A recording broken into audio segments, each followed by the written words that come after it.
રાજકોટ મુકામે વિધાનસભા 71 ward number 18 માં અમારા યુવા એડવોકેટ ઉમેદવાર એવા સુરજભાઈ બગડા, રાજેશભાઈ પટેલ, અમારા રીટાબેન, સોનલબેન, જેઓએ આમ આદમી પાર્ટી વોર્ડ નંબર 18 માંથી ઉમેદવારી કરી છે. અમે લોકોને ડોર ટુ ડોર મળવા માટે જઈએ છીએ અને લોકોને વિનંતી કરીએ છીએ. અમે એવું નથી કહેતા કે આમ આદમી પાર્ટીને મત આપો, પરંતુ વિચારો, સમજો. અત્યાર સુધી આપણે ભાજપ અને કોંગ્રેસને મત આપ્યા, હજારો કરોડો રૂપિયાનો ટેક્સ ભર્યો, છતાં પણ આપણા વિસ્તારની અંદર તૂટેલા રોડ રસ્તાના પ્રશ્ન છે, પીવાના પાણીના પ્રશ્ન છે, વીજળીના ગટરના પ્રશ્ન છે. ત્યારે આમ આદમી પાર્ટીએ યુવાનોને, શિક્ષિત લોકોને, જે સમાજમાં નામના ધરાવે છે, સમાજની સુખાકારી માટે કામ કરવા માંગે છે, એવા લોકોને વોર્ડ નંબર 18માંથી ટિકિટ આપી છે. ત્યારે બીજી બાજુ ભારતીય જનતા પાર્ટી હર હંમેશ ગુંડાઓને, માફિયાઓને, બુટલેગરોને, જે ખોટું કરતા હોય, કટકી કરતા હોય, એવા લોકોને ટિકિટ આપે છે.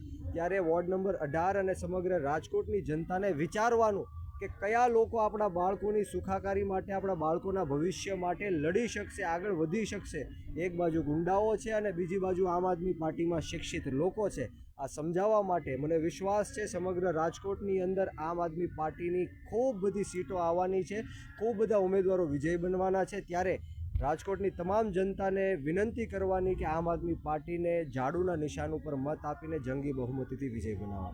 બીજો પ્રશ્ન છે, વોર્ડ નંબર 18 છે ખૂબ જ મોટો છે અને કોળી સમાજનો જે વોર્ડ છે તે બીજા નંબરે આવે છે. તો રાજકોટમાં કોળી સમાજના આગેવાનો દ્વારા એવું કહેવું છે કે વોર્ડ નંબર 18માં જે કોળી સમાજમાં છે તેને કેમ કોઈ ટિકિટ આપવામાં નથી આવી? આપની ખૂબ સાચી વાત છે કે વોર્ડ નંબર 18ની અંદર બીજા નંબરનું વોટિંગ કોળી સમાજનું છે, પરંતુ કોળી સમાજ સમગ્ર ગુજરાતની અંદર એટલી મોટી સંખ્યામાં છે. ક્યાંક ટિકિટ મળી હોય, ક્યાંક ટિકિટ ન મળી હોય, પરંતુ ચોક્કસપણે આમ આદમી પાર્ટી છે એ કોઈ સમાજ, જ્ઞાતિ, ધર્મના ભેદભાવ વગર બાળકોના ભવિષ્ય માટે, બાળકોની સુખાકારી માટે, લોકોના હક અધિકાર અને ન્યાય માટે લડતી એવી પાર્ટી છે. ત્યારે હું તમામ લોકોને કહેવા માંગીશ કે કોઈ પણ સમાજ કે નાત જાતના ભેદભાવ વગર આપણે સૌએ ઝાડુના નિશાન ઉપર મત આપીને આમ આદમી પાર્ટીને વિજય બનાવવા.